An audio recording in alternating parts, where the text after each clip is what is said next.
Good morning. I'm Sue Sheridan. I'm from McCall, Idaho, little town of 4,000 up in the mountains. I am delighted and honored to be here. I'm excited to be the patient speaking today, and I'm going to flip the coin a bit, and I'm going to talk about, we've been talking about institutional use of AI on us meaning the patient community. I'm going to talk about this incredible force, the tsunami that's coming towards healthcare, and these are patients using AI. And I have the good fortune, I'm going to say, to be co-chair of the National Academy of Medicine's Patient Safety in the Era of AI initiative. And in being in that position, I'm hearing a lot from patients, not only in the United States, but from around the world, how they're using AI. And while at the NAM, a meeting, let me just go to the next. I was at a meeting, and they're just big, smart, heavy thinkers about AI. And they're talking about, and we heard it this morning, that AI travels at the speed of trust.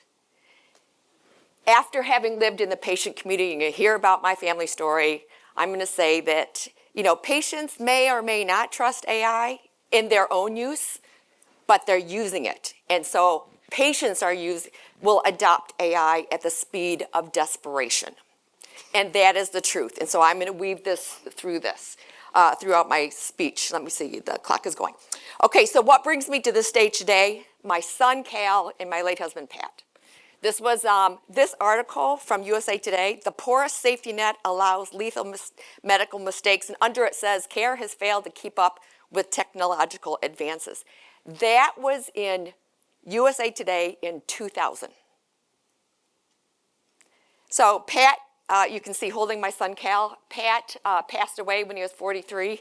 He was also in the field of technology in synchronizing the Palm Pilot. He died when from a malignant pathology that got lost in the healthcare system. Cal, 4 years before my husband's death, born a normal newborn baby, normal delivery, normal pregnancy.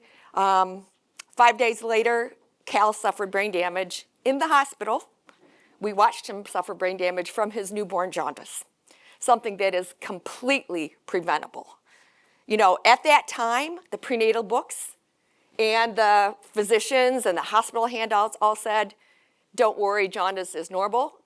The knowledge that newborn jaundice could cause brain damage and that there was a test for it, a $1 test, that was locked behind paywalls. That was in, journals on doctors', shelves. That was locked in the brains of healthcare professionals that chose not to share that with us. And when we approached the American Academy of Pediatrics, when I say we, a bunch of mothers, we asked them why in all their prenatal books didn't they tell us, the moms, that jaundice could cause brain damage and what we could have done about it. And the answer was, we don't want moms to worry. Can you imagine? What if I had had AI in my fingertips? My son would not have brain damage today. And let me say a little bit about Cal. He's 31, smart as a whip. He uses AI to speak. He's a comedian. And AI is opening a world to him. But what if, my big what ifs, what if AI had been circulating in the background with my husband, Pat? It would have found a malignant pathology, never communicated or acted upon. With Cal, I have no doubt that he would not have the challenges that he has today. So there is a revolution going on with the patient out there in the world. This is not a small phenomenon. This is big. Patients are going to AI on their own. They're not waiting for permission. And so we're seeing this, all over the media now. And we're not studying it like we've heard earlier. So I just want to kind of establish that, right up front. So, Cal and Pat both experienced diagnostic errors. Again, Bob Wachter and I think others talked about diagnostic errors being a big problem in our country. And, I had put up data on that first slide that diagnostic errors, let's level set. Healthcare has killed a lot of people in the United States. And it has harmed us with diagnostic errors in a variety of gaps that we have in the healthcare system. Now, let me say, I'm not crucifying doctors or healthcare systems. I got remarried, and of all professions, I married a doctor. And so I respect doctors. I cannot imagine being a doctor or running a healthcare system. But we live, and we get our care in a system that is not safe. So both Cal and Pat experienced the diagnostic error. Then in 2024, I experienced my own diagnostic error. When I woke up, you can see in the pictures, I woke up one morning with half my face, my right side of my face drooping. And I had a weird sensation for a few days, maybe about 5 days, of like my tongue was kind of tingly and metallic and this weird feeling on the side of my face. And when my husband saw me looking like that in the morning, he said, we're going down the mountain. When you live in the mountains of Idaho, you go down the mountain to Boise, Idaho. That's about 2.5 hours. We're going down the mountain because you're going to need a specialist. So we went to the ED, walked in. They did exactly what they should do. They did an MRI. No, I did not have a stroke. I did not have a brain tumor. So the ED doctor basically said, well, you know, this could be from stress. And I said, no, my face is drooping. My tongue is numb. This is not stress. I know how I respond to stress. And he said, well, you know, the best thing you could do is use benign neglect. And I said, wait, did you just tell me to use benign neglect? And he said, yes, that's the best thing for you to do right now. My concerns were completely dismissed. And my husband, being a doctor, was right there with me. He knew I had Bell's palsy, but he doesn't typically treat me. So he said, couldn't this be Bell's palsy? You know, she had some dental work, you know, a week ago. This could have reactivated a virus. The answer was she would have more symptoms. Go back up the mountain 3 hours and check in with your primary if it doesn't resolve. So we went back up the mountain and both of us, very frustrated at this. I mean, we ran into a brick wall. So for the first time, we turned to ChatGPT for a second opinion. And so we put in look at my prompt: facial droop, facial pain, and dental work. I didn't even ask a question. And it came up with possibilities. One was, you know, had I been injured, and there are other things about things that did not apply to me, Bell's palsy. And what really got my attention, our attention, was the window. Most effective if started within 72 hours. So this is like, oh boy, we got to do something. So we did have a little ED up in the mountains. So instead of going back down to the big regional hospital, we went to the ED up in the mountains, armed with information with ChatGPT. Walked in, and I didn't have to use it. The ED doctor's like, oh my gosh, Bell's palsy, you got to get on antivirus, prednisone right away. Within 5 hours, the pain was getting relieved. I still have grade 2 facial paralysis, but what if I hadn't used ChatGPT? It could have been a lot more disfiguring. So I want to talk about Cal for another example, how ChatGPT came to my rescue. And Cal had, you know, he periodically has to see doctors. And so he had a new primary visit, a new doctor, and the doctor wanted Cal's carbamazepine levels. And so they took his levels, or the doctor took his levels, and then I was actually in Washington, D.C., and the doctor calls me in D.C. saying, your son's carbamazepine levels are in the toxic range. You know, he said he needs to stop that now. I called your son, Cal, and I told him to stop it. Well, meanwhile, my son's texting me saying, Mommy told me to stop this medication. You know, he had taken it since he was 8 years old. And so I'm thinking, this is weird. So I'm in D.C. getting on a plane. I'm at Reagan Airport, and I'm like, what do I do? Do I get on a plane to Arizona where he lives? He was scared with this information from the doctor. So I went to ChatGPT and asked what could cause a sudden high level of carbamazepine after having normal values for 30 years. It gave me different options. None of that applied to Cal because he didn't have new medications. He wasn't sick. Laboratory timing issues. Was the blood sample drawn at a trough level? I didn't know what that meant, so I asked to ask ChatGPT what that meant. And then it meant before Cal took his meds. So I called Cal. I said, no, I took my meds that morning right before I went. That's what I do every morning. So, and then you can see at the bottom it says, do not stop carbamazepine cold turkey because this can cause seizures. So using ChatGPT, again, I was desperate.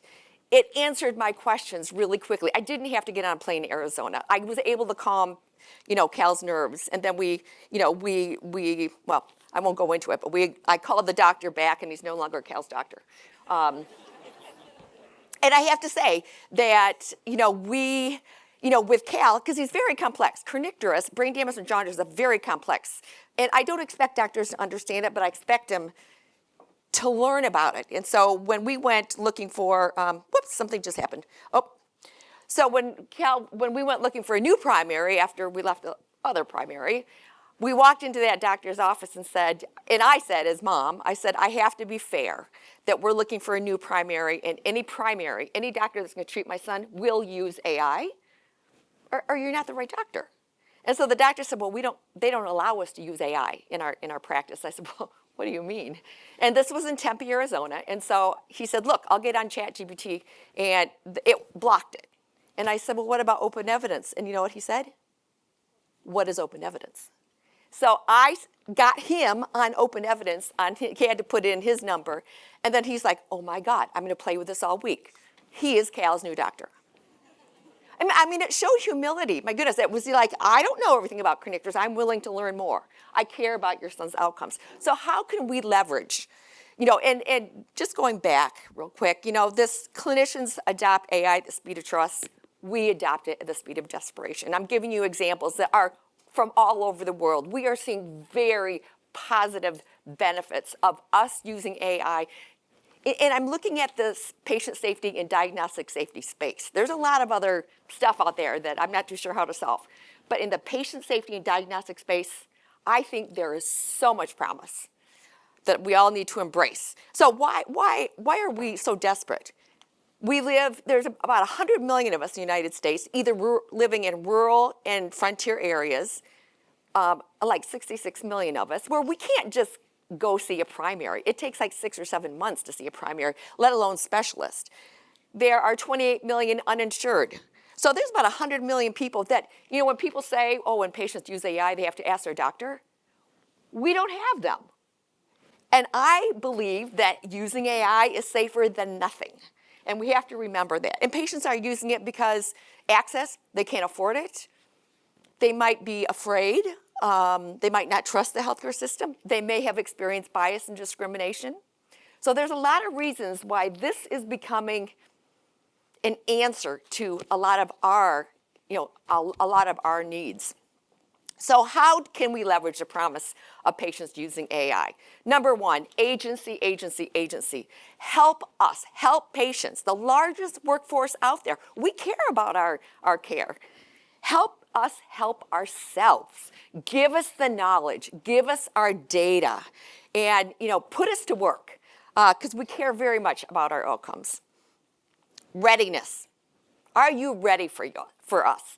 Ensure that the healthcare systems clinicians are ready to communicate and partner with the AI-enabled patient. What does that look like? We need to start teaching this in medical school and with physicians, and use patients as teachers in this space. Culture. Change the mindset that positions patients' use of AI as a problem to a culture that celebrates informed patients. Now, when I was in that, you saw the picture of me with my facial droop, it was just a blog that somebody said, can I blog about you? And I said, of course. And it went viral all over the world. And then New York Times did an article on it. What shocked me was the negative feedback I got online. It was awful. It was calling me a doctor shopper. How dare I, challenge my doctors? And we need to change this culture. Patient engagement, build the AI systems with us as subject matter. Build it to solve the problems that we identify based on the outcomes that matter to us. Build it into your budgets, into your policies. Make sure that we are part of how you do business. And then patient-centered research. I mean, we talk about patient perspectives. We talk about, all this. We have not studied the effectiveness of AI when we use it. Learn from us. Engage us. So I want to share that, WHO came up with a big plan that said patient engagement empowerment is perhaps the most powerful tool to improve patient safety. So in closing, I want to say, again, we're in this patient safety and diagnostic space. In honor of those who have died, those left disabled, our loved ones today, and our newborns yet to be born. Let us all harness the promise of AI. Let's celebrate the agency of patients. Let's practice humility and strive for excellence so that all in healthcare are as safe as possible, as soon as possible. Thank you.